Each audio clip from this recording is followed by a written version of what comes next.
그날 저는 순대 트럭 앞에서 손에 쥔 지폐를 놓칠 뻔했어요. 순대는 늘 따뜻했는데 사장님 목소리는 이상하게 차가웠거든요. 사장님이 제 눈을 피하지 않고 오히려 더 가까이 다가와서 말했어요. 이건 그냥 순대 얘기가 아니라고, 그냥 넘어가면 안 된다고요.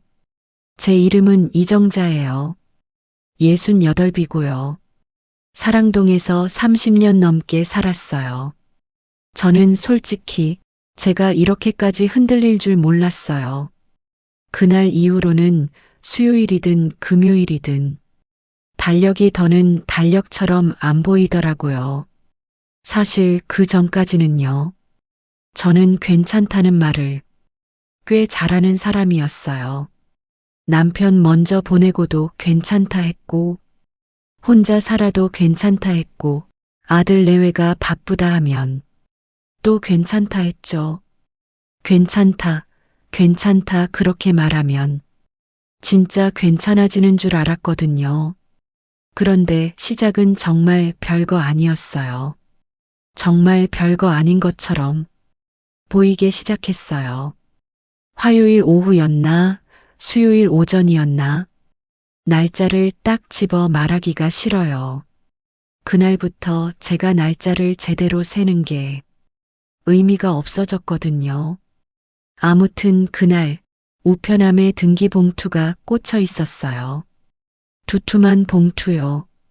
손가락으로 집었을 때 종이에 각이 단단하게 잡히는 그런 봉투요. 등기라고 적혀 있으면 괜히 마음이 먼저 쪼그라들잖아요. 괜히 내가 뭘 잘못했나, 혹시 돈 문제인가, 누구 아픈 건가. 그런 생각이 먼저 들어요. 저도 그랬어요. 봉투 겉면을 보는데 글자가 눈에 잘 안 들어오더라고요. 나이 들면 이런 게 제일 서러워요. 눈이 흐려서가 아니라 마음이 흐려져서 그래요. 글자를 읽는 순간 어떤 일이 시작될 것 같아서요. 저는 그 봉투를 식탁 한쪽에 올려두고 물을 한 잔 마셨어요. 그리고 일부러 별일 아닌 척 주방 수건을 정리했어요. 설거지도 했어요. 그냥 손이 뭔가를 하고 있어야 머리가 덜 움직이더라고요. 그날 오후에 현수한테 전화가 왔어요. 엄마 뭐해? 평소랑 다르지 않은 목소리였어요. 그래서 저는 봉투 얘기를 안 했어요. 괜히 말하면 아들이 짜증낼까봐, 괜히 바쁘다는데 귀찮게 하는 것 같아서요. 그게 제 습관이었어요. 내가 불편한 걸 말하기 전에 남이 불편해할 표정을 먼저 상상해버리는 습관. 그래서 말이 목구멍에서 사라져요. 그런데 저는 그때 몰랐죠. 그 봉투보다 더 무서운 건 종이 한 장이 아니라 사람이 사람을 속일 때 내는 그 자연스러운 숨소리라는 거리요. 제가 순대 트럭을 좋아하게 된 것도 사실 별거 없어요.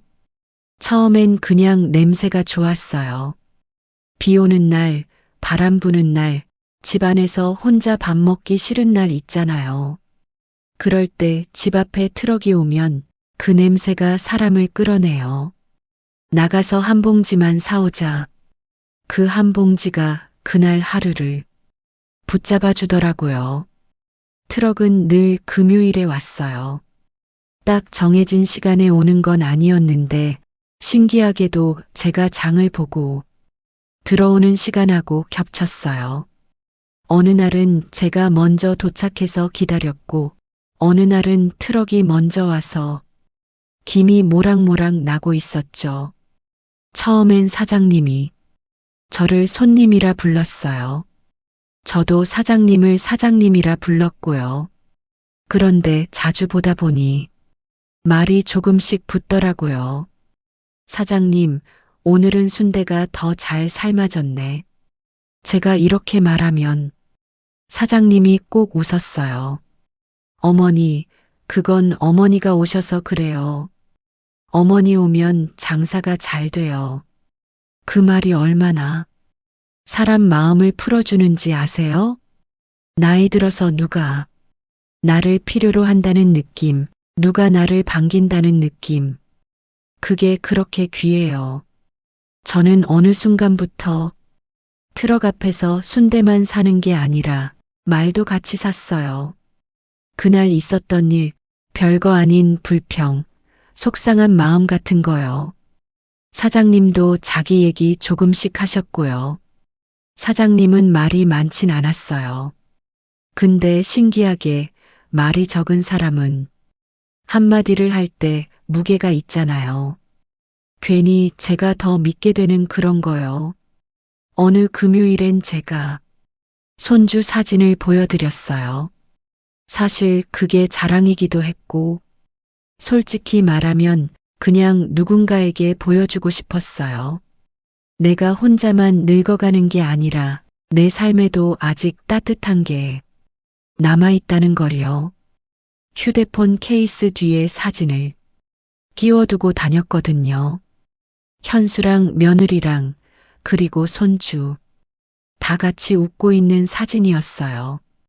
그때 사장님이 아이고 손주가 참 똘망똘망하네 하면서 한참을 들여다보셨어요. 저는 괜히 기분이 좋아서 말했죠. 우리 며느리가 사진을 잘 찍어. 그 말이요.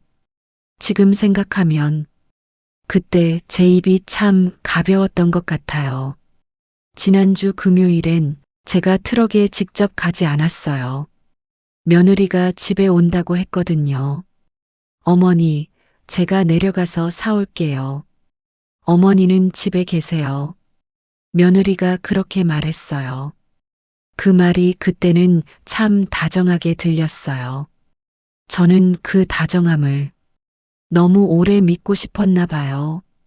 며느리가 다녀온 뒤에 순대를 식탁에 올려놨어요. 봉투를 열었을 때 김이 아직 조금 남아 있었고 양념장도 깔끔하게 챙겨져 있었어요. 저는 그날 그래도 우리 며느리 착하네. 이런 생각을 했어요. 사람이 참 단순해요. 내 입에 따뜻한 게 들어오면 마음도 따뜻해지는 줄 알아요. 그런데 이번 금요일에 제가 트럭 앞으로 갔을 때 사장님 얼굴이 이상했어요. 늘 저를 보면 어머니 오셨어요? 하면서 먼저 웃던 사람이 그날은 웃지 않았어요. 장갑 낀 손으로 순대를 썰다가 멈추기도 했어요. 그리고 손님이 잠깐 빠지자 사장님이 저한테 몸을 조금 숙였어요. 처음엔 저는 사장님 어디 아프신가 했어요. 장사가 안 되나, 집안일이 있나, 그런 걱정이 먼저 들었죠. 근데 사장님이 조심스럽게 말하더라고요. 말투가 진짜 조심스러웠어요. 사장님도 자기 말이 어떤 파장을 만들지 않은 사람처럼요. 그런 사람 목소리는요, 더 무섭습니다. 괜히 걱정하는 척 던지는 말이 아니라 이미 결심하고 꺼내는 말이거든요. 사장님이 지난주 이야기를 꺼냈어요. 제가 직접 오지 않았던 그날, 제가 집에서 며느리가 사온 순대를 먹고 세상 좋아졌다 같은 소리나 하던 그날, 사장님 말로는 그날 며느리가 트럭 옆에서 잠깐 통화를 했대요. 정확히는 통화도 하고 옆에 누군가랑 짧게 얘기도 했다고요. 사장님은 처음엔 그냥 손님 얘기려니 했대요. 장사하는 사람들은 손님 얘기를 굳이 귀담아 듣지 않잖아요. 근데 그날은 단어가 이상했대요. 평소에 순대 사러 와서 나올 단어가 아니었다는 거예요. 사장님은 제가 예전에 보여준 가족 사진이 떠올랐대요. 휴대폰 케이스 뒤에 끼워둔 그 사진. 손주 얼굴이 또렷해서 사장님이 한참 들여다봤던 그 사진요. 그래서 그날 며느리를 보고 사장님이 속으로 그때 그 사진 속 사람이구나 하고 알아챘다는 거예요. 근데 그 다음이 문제였죠. 사장님은 며느리가 통화하면서 누군가에게 아주 확실하게 선을 긋는 말을 했다고 했어요. 그 선이 뭐냐면요. 그 어머니는 몰라도 된다. 이런 식의 말이었다고요. 저는 그 말을 듣는 순간 숨이 한 번 멈췄어요. 사람이 충격을 받으면 심장이 빨리 뛰는 게 아니라 잠깐 멎는 느낌이 들 때가 있거든요. 딱 그랬어요. 사장님은 더 말하려다가 저 표정을 보고 잠깐 멈췄어요. 그 짧은 멈춤이 오히려 더 잔인했어요. 더 있어라는 뜻이잖아요. 사장님이 이어서 말했어요. 그 통화에서 오간 말들이 서류, 서명, 보증 같은 단어가 섞여 있었다고요. 그리고 제 이름이 직접 나오진 않았는데 어머니라는 호칭이 분명히 나왔다고요. 무엇보다 사장님이 제일 소름 끼쳤던 건 며느리 목소리가 전혀 떨리지 않았다는 거였대요. 그냥 이미 다 정리된 사람처럼 말했대요. 저는 그 자리에서 바로 무슨 서류요? 라고 물어볼 뻔했어요. 근데 목이 안 나왔어요. 입술만 움직이고 소리가 안 나오는 그런 느낌 아시죠? 괜히 드라마 같은 게 아니라 실제로 그래요. 사장님은 제가 말을 못하니까 본인이 더 조심해서 설명했어요. 자기가 들은 건 전부는 아니고 토막토막이었다고요. 근데 그 토막들이 하나같이 이상했다고요. 어머니한테는 말하지 마라. 이건 잠깐이면 된다. 그쪽에서 알아서 처리한다. 이런 말들이 섞여 있었다고요. 저는 머릿속에서 제일 먼저 떠오른 사람이 현수였어요. 아들. 어릴 때부터 눈치 보던 그 애. 결혼하고 나서 더 조심스러워진 그 애. 그 애가 저한테 뭘 숨길 수 있을까? 그 애가 저를 속일 수 있을까? 그 애가 그럴 애일까? 그 질문이 머릿속에서 굴러가는데 이상하게도 답은 하나로 떨어지지 않았어요. 그게 더 무서웠어요. 아니야라고 바로 말할 수 있으면 덜 무서운데 아니라고 확신할 수가 없다는 순간 사람 마음이 무너져요. 저는 사장님한테 물었어요. 정말 겨우 목소리를 꺼냈어요. 사장님, 그 사람이 우리 며느리 맞아요? 그랬더니 사장님이 고개를 천천히 끄덕였어요. 그 끄덕임이 너무 또렷해서 괜히 제가 더 창피해졌어요. 내가 뭘 믿고 살았나 싶어서요. 사장님은 마지막에 이렇게 덧붙였어요. 자기는 혹시라도 오해일까봐 일주일을 고민했다고요. 그냥 지나치면 편한데 사진을 본 뒤부터는 마음이 걸렸다고요. 그래서 오늘은 꼭 말해야겠다고 생각했다고요. 그 말을 들으니 저는 고맙기도 하고 솔직히 말하면 고마움보다 먼저 화가 났어요. 왜냐하면요. 내 인생에서 이렇게 중요한 얘기를 내 가족이 아니라 순대트럭 사장님에게서 듣고 있다는 사실이 너무 비참했거든요. 저는 순대 봉투를 받았는데 손에 감각이 없었어요. 뜨거운 봉투가 따뜻하게 느껴지지 않았어요. 그저 무거웠어요. 그 무게가 순대 무게가 아니라 내가 몰랐던 어떤 일의 무게처럼 느껴졌어요.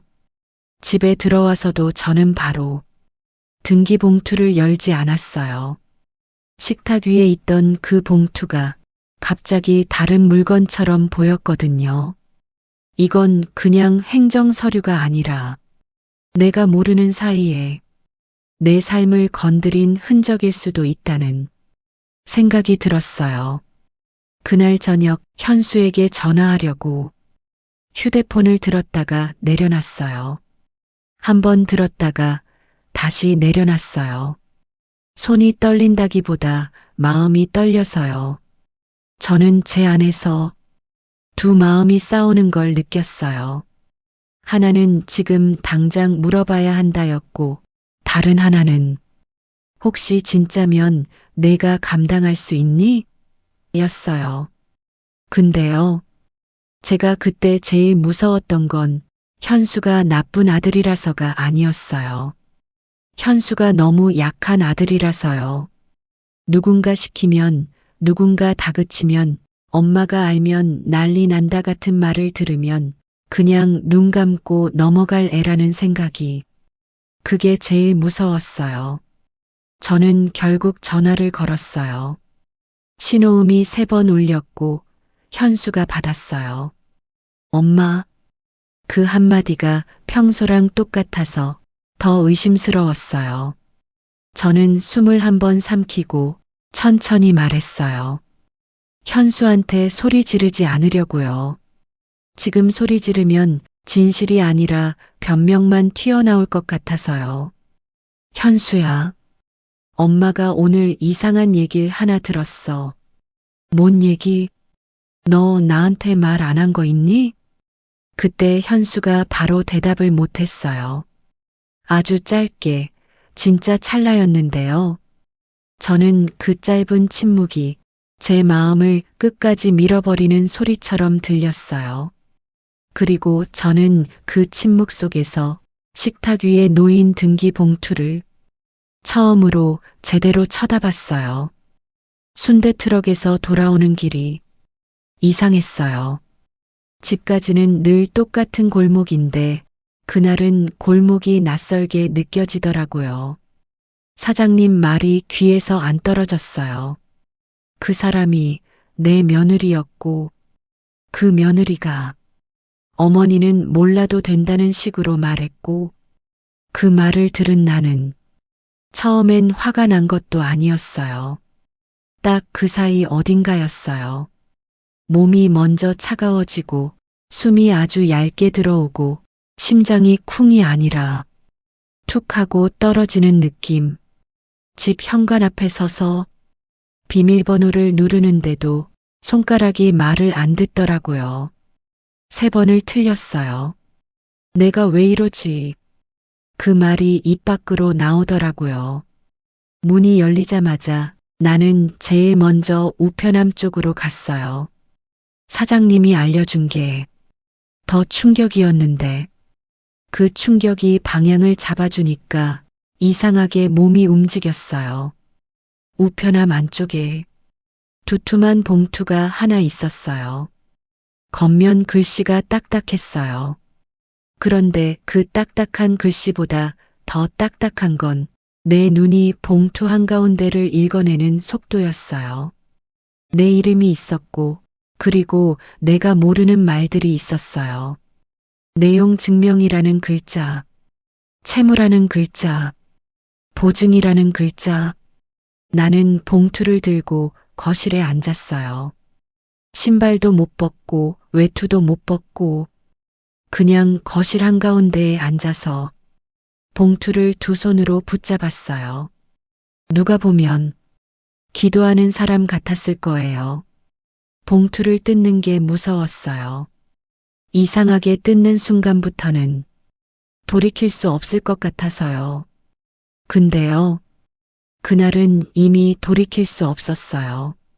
사장님이 그 말을 꺼냈을 때부터 나는 봉투를 뜯었어요. 종이가 여러 장이었고 문장들이 길었고 그런데 그 긴 문장 속에서 내 눈은 한 문장만 골라 읽더라고요. 보증인 김현수.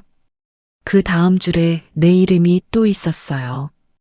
그 순간 나는 바로 아들에게 전화를 걸었어요. 신호가 한참 가다가 끊겼어요.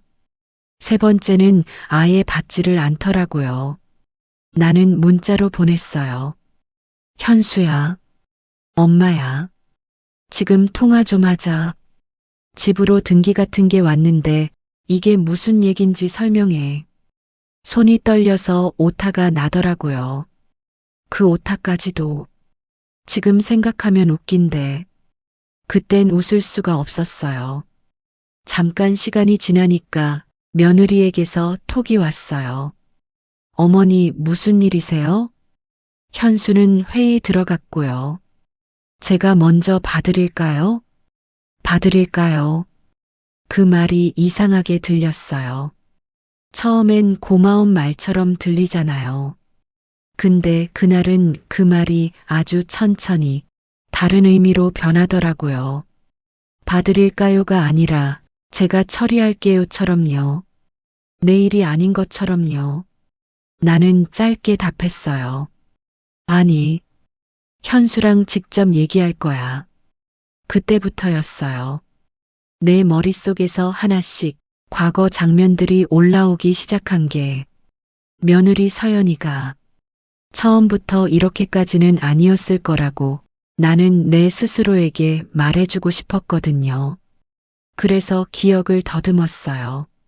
정말로 처음부터를 더듬었어요. 서연이가 집에 처음 자주 오기 시작한 건 작년 여름부터였어요.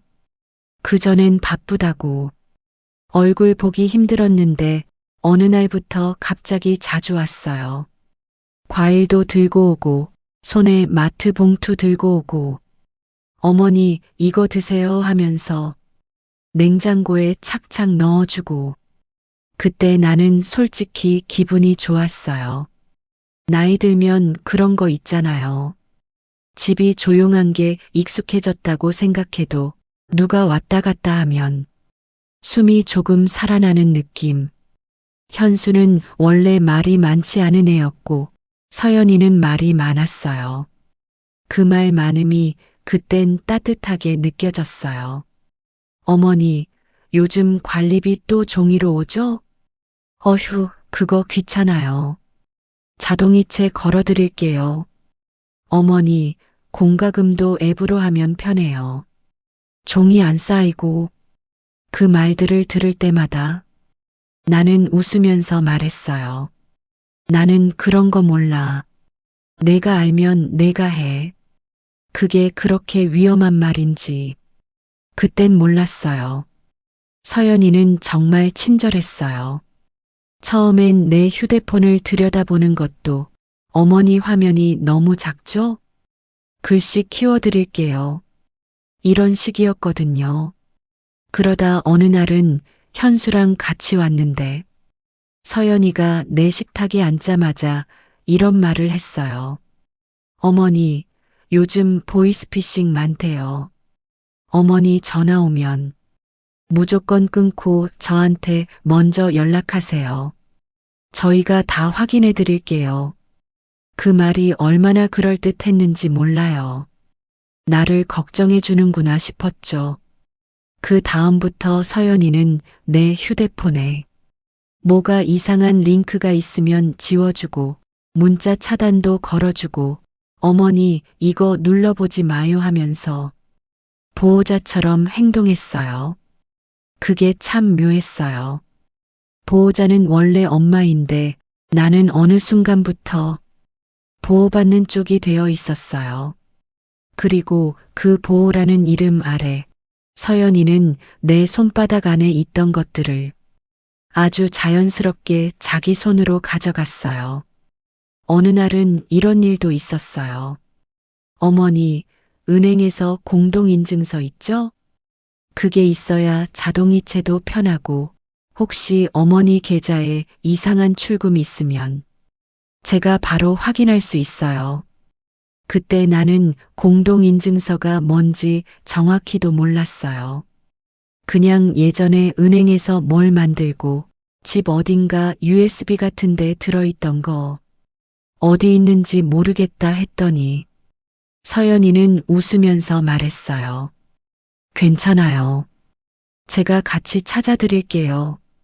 그날 서연이는 내 서랍을 열었어요. 내가 오래 모아둔 통장들, 보험 서류들, 카드 명세서들. 어머니, 이건 너무 옛날 거래고요. 이건 해지된 통장이고요. 서연이는 그런 말을 하면서 서류들을 정리해 주듯이 펼쳐봤어요. 그때도 나는 이상하다고 생각을 안 했어요. 정리해 주는 게 고마웠거든요. 나이 들면요. 정리해 준다는 말이 마음까지 정리해 준다는 말처럼 들릴 때가 있어요. 그런데 그게 다 이어져 있었던 거예요. 공과금 자동이체를 해준다는 말, 내 휴대폰을 봐준다는 말, 내 서랍을 정리해준다는 말, 보이스피싱 막아준다는 말. 다 좋은 말인데 그 말들이 한 줄로 이어져서 결국 어디로 가냐면 내 정보를 다 갖는 곳으로 가더라고요. 나는 그날 거실에서 봉투를 펼쳐놓고 그 기억을 한 장면씩 다시 보면서 속이 서서히 뒤집히기 시작했어요. 설마, 아니겠지. 현수가 그럴 애는 아닌데. 그 생각이 계속 왔다 갔다 했어요. 그러다 문득 지난주 금요일 장면이 떠올랐어요. 며느리가 갑자기 왔던 날. 원래 나는 금요일이면 냉장고 정리도 하고 냄비도 닦고 한 주 끝내는 느낌으로 집을 정돈하거든요. 그날도 그랬어요. 그런데 서연이가 들어오자마자 말했죠. 어머니, 오늘 저녁은 제가 할게요. 어머니 좋아하시는 순대도 사올게요. 그 말에 내가 뭐라고 했냐면요. 내가 무슨 순대를 사와. 내가 그냥 내일. 이랬어요. 그랬더니 서연이가 웃으면서 어머니는 그냥 쉬세요 하더라고요. 그때는 그게 달콤했어요. 근데 지금 생각하면 그날 서연이가 순대를 말한 것도 그날 서연이가 갑자기 온 것도 다 하나의 흐름 같았어요. 그날 밤 서연이가 내 휴대폰을 한 번 더 만졌어요. 어머니, 알림이 너무 많아요. 이거 정리해 드릴게요. 괜히 어머니 불안하실까봐. 그때 나는 내 휴대폰을 그냥 줬어요. 내가 손주 사진 보려고 쓰는 휴대폰이었으니까 무슨 큰일이 있겠냐 싶었죠. 그런데 그 순간 서연이는 내 휴대폰에서 뭘 봤을까요? 내 은행 앱, 내 인증서, 내 비밀번호, 내 문자. 나는 그걸 확인할 방법이 없어요. 그날 나는 서연이를 우리 식구라고 믿었으니까요. 현수에게서 답이 없자 나는 직접 현수네 집으로 가기로 했어요. 지금 당장 내가 마음먹으면 그건 멈추지 않아요. 나이 들면요. 몸은 느려져도 어떤 순간에는 마음이 먼저 뛰어요. 엘리베이터 거울에 비친 내 얼굴이 낯설었어요. 입술이 말라있고 눈밑이 퀭하고 눈동자가 너무 딱딱했어요. 내가 지금 무슨 얼굴을 하고 있지? 혼잣말이 나왔어요. 현순의 집 앞에 도착해서 벨을 눌렀어요. 문이 열리자마자 서연이가 먼저 나왔어요. 어머니, 왜요? 무슨 일이세요?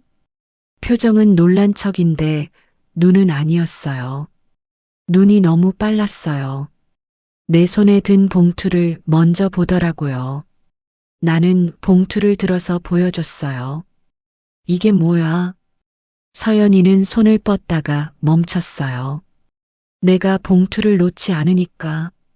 어머니, 일단 들어오세요. 현수도 지금 곧 올 거예요. 거실에 앉았는데 거실이 너무 깨끗했어요. 그 깨끗함이 오히려 더 차갑더라고요.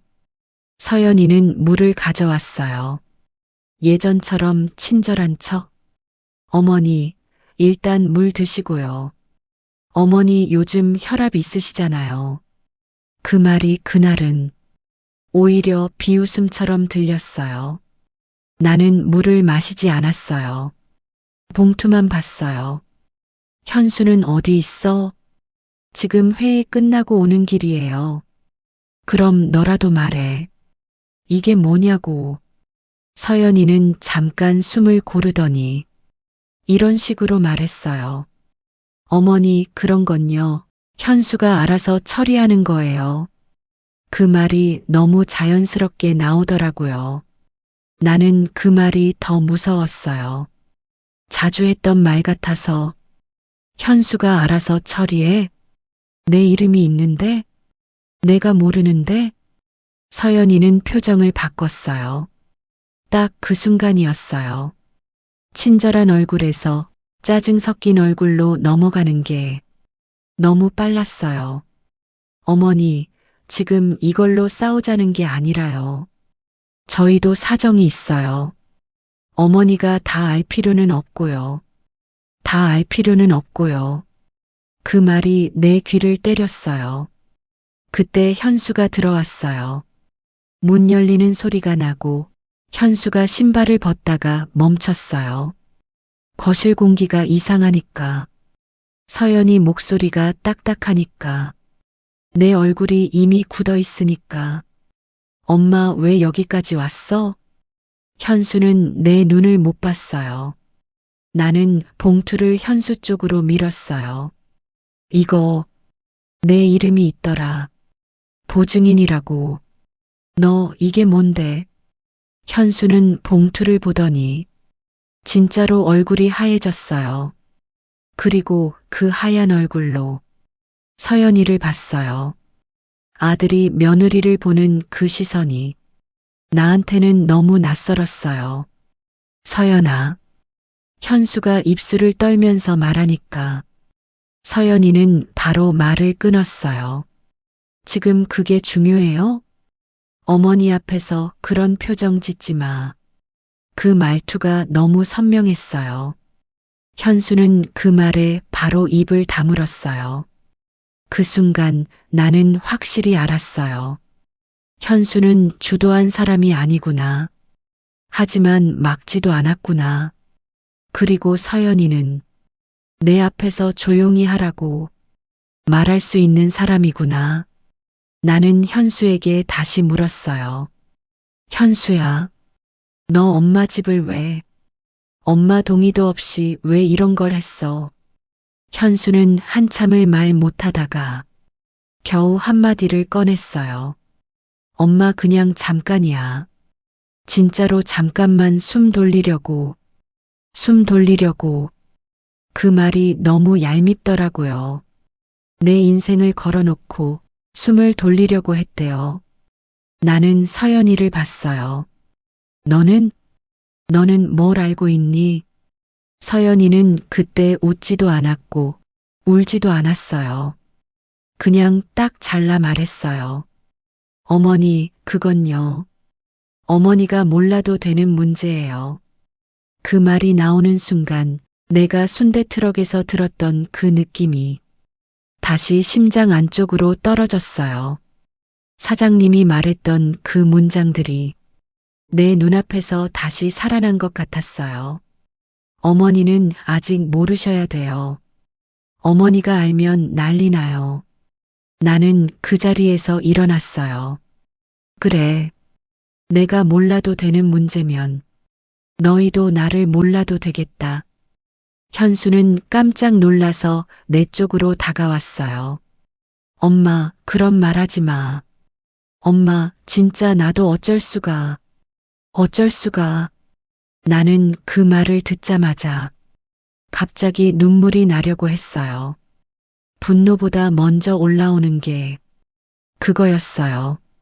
내가 낳은 애가 이렇게까지 작아졌구나. 그래서 더 무서웠어요. 내가 마음이 약해질까봐. 나는 눈물을 삼키고 가방 끈을 더 꽉 잡았어요. 현수야, 엄마는 지금 너랑 말하면 마음이 흔들려. 그러니까 내가 확인부터 할 거야. 서연이가 말했어요. 어머니, 어디 가세요? 지금 나가시면 더 복잡해져요. 어머니가 조용히 계시면 우리도 조용히 넘어가요. 조용히 넘어가요. 그 말이 협박처럼 들렸어요. 아니, 협박이었어요. 나는 현관문 앞에서 멈춰서 마지막으로 둘을 돌아봤어요. 너희가 조용히 넘어가고 싶은 건 내가 진실을 알면 너희가 끝나니까 그런 거겠지.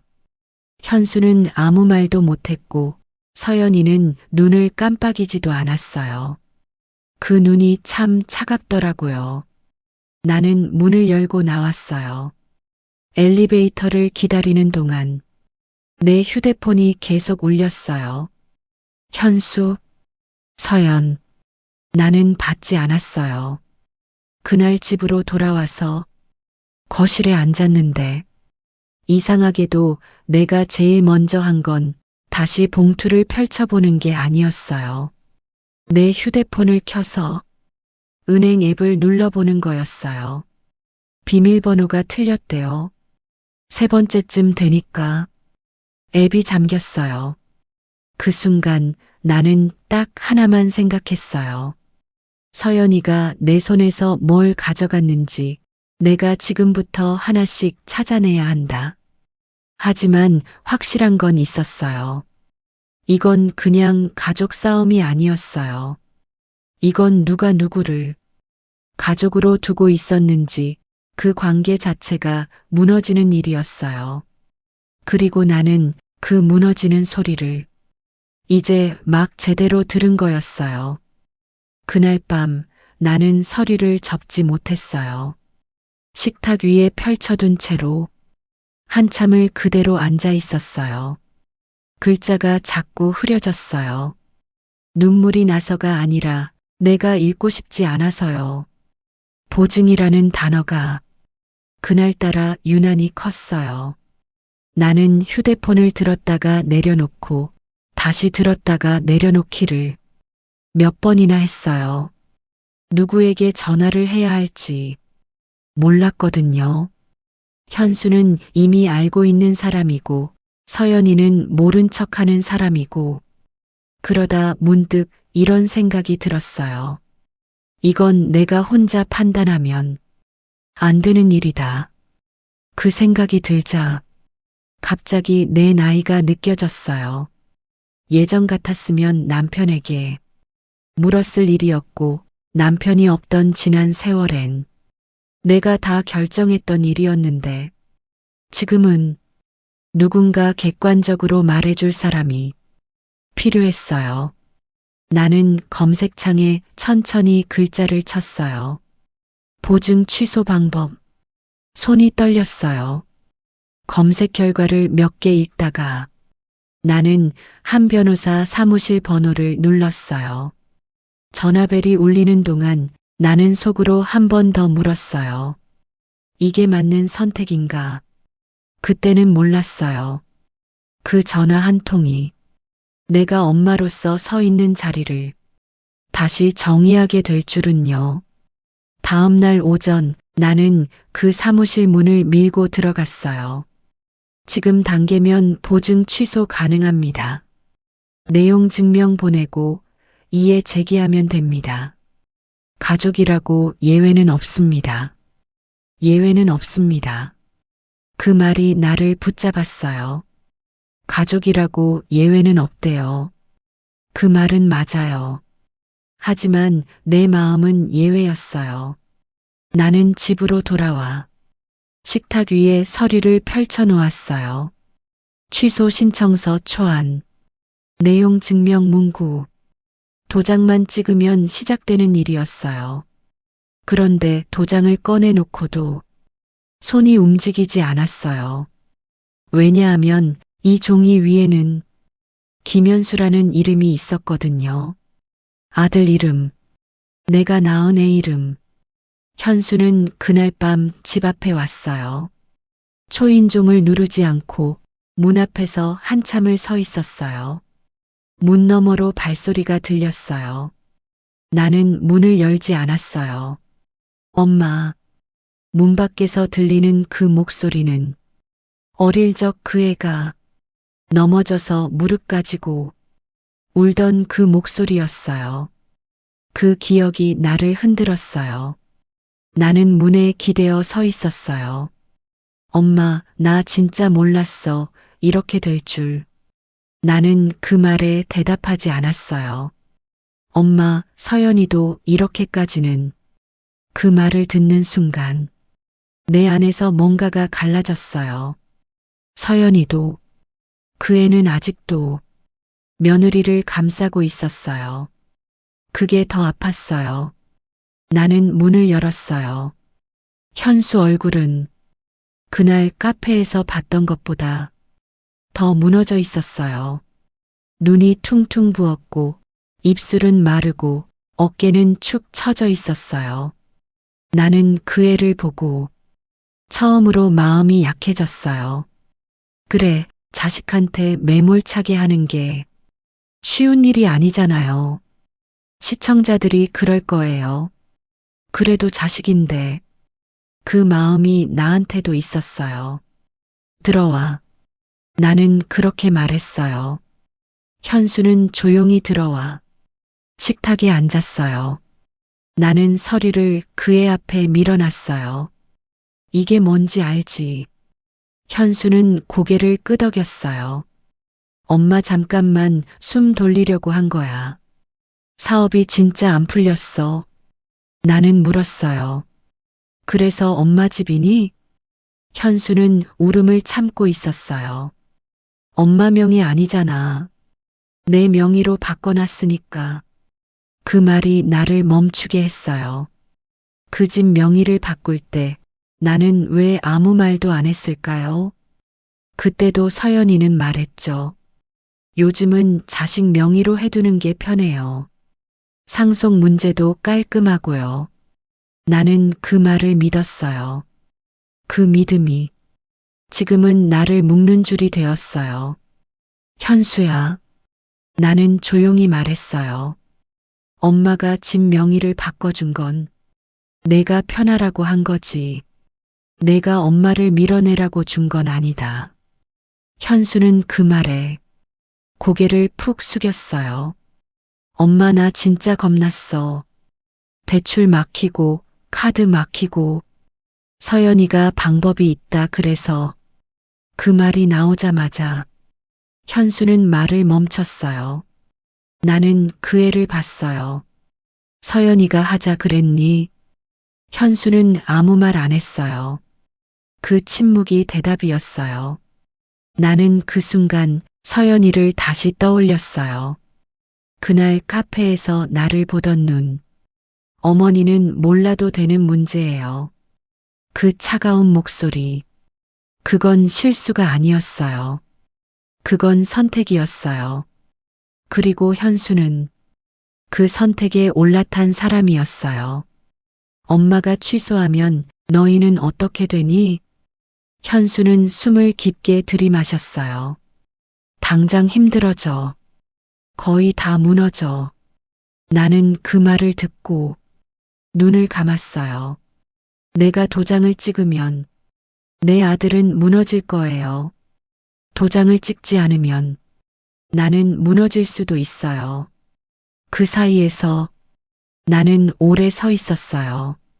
며칠이 흘렀어요. 나는 바로 단절하지 않았어요. 현수는 매일 전화했어요. 문자도 보냈어요. 엄마 밥 먹었어? 엄마 혈압은 괜찮아? 엄마 내가 다 해결할게. 그 문장들이 예전 같았으면 따뜻했을 거예요. 근데 지금은 조금씩 계산처럼 들렸어요. 며느리는 한 번도 직접 전화하지 않았어요. 대신 한 번 짧은 문자를 보냈어요. 어머니, 감정적으로 판단하지 않으셨으면 합니다. 그 문장이 모든 걸 말해줬어요. 감정은 나고 판단은 자기들이 하겠다는 식. 나는 다시 변호사에게 갔어요. 진행하시겠습니까? 그 질문에 나는 한참을 대답하지 못했어요. 나는 솔직히 아들을 완전히 끊어낼 자신이 없었어요. 이게 시청자들이 공감할 지점이에요.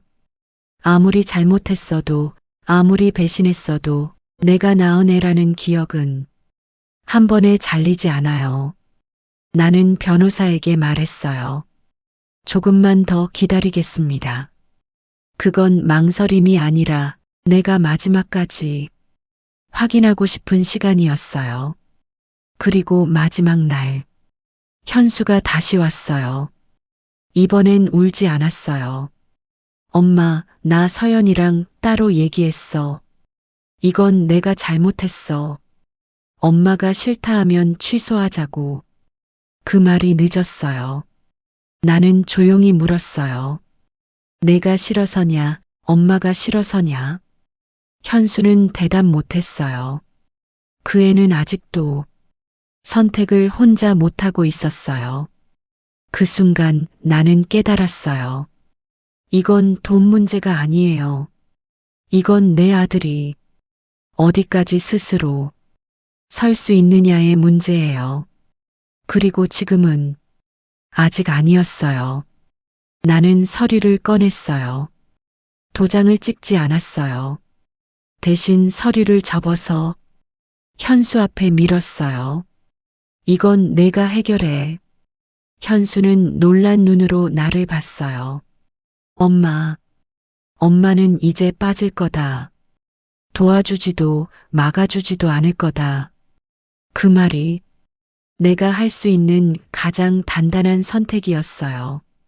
그리고 오늘 이후로는 엄마 집에 오지 마라.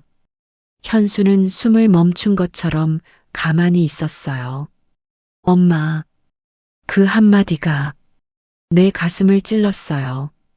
그래도 나는 고개를 돌리지 않았어요. 내가 내 발로 서서 이 문제를 끝내고 그때 와라. 그 말이 단절이었어요. 미움으로 끄는 게 아니라 성장하지 못한 관계를 멈춘 거예요. 현수가 문을 나가고 집안이 조용해졌어요. 그 조용함이 예전과 달랐어요. 예전엔 외로움이었고 지금은 정리였어요. 나는 식탁에 앉아 한참을 아무것도 안 했어요. 눈물이 나왔어요. 아들 때문에 우는 게 아니라 내가 이제 엄마 역할을 멈췄다는 걸 알아서. 그 다음 금요일 나는 다시 순대 트럭으로 갔어요. 사장님이 나를 보자 말없이 봉지를 건넸어요. 나는 웃으면서 말했어요. 알려줘서 고마워요. 그 말 속에는 원망도 없고 분노도 없고 오직 인정만 있었어요.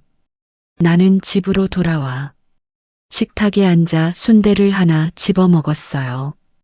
따뜻했어요. 그 따뜻함이 내가 아직 이 집의 주인이라는 걸 알려줬어요. 나는 알았어요. 아들을 버린 게 아니라 아들이 나를 당연하게 쓰지 못하게 한 거라는 걸. 그게 내가 선택한 단절이었어요. 그리고 그 선택은 쓸쓸했지만 후회는 없었어요.